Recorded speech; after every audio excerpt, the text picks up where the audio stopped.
So, hi guys. I did my eyebrow. Nakita niyo ba?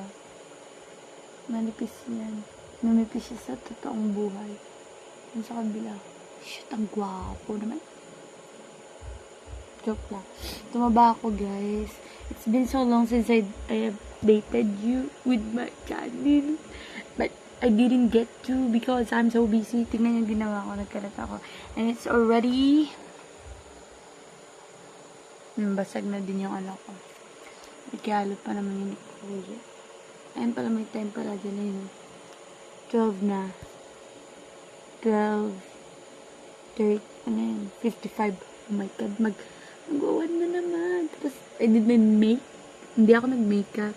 Nag-eyelash ako. Yan guys. Nag-eyelash ako. And then, nagkilay ako kasi nakita ko yung blade sa wallet ko. Ayan. Ang kalat. Oh. Pinagamitan. Hindi ko yung tulok ha. Pinagamitan ko yun sa eyelash ko. And then yun na.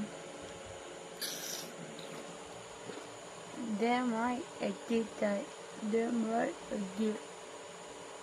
Okay, bye. Gusto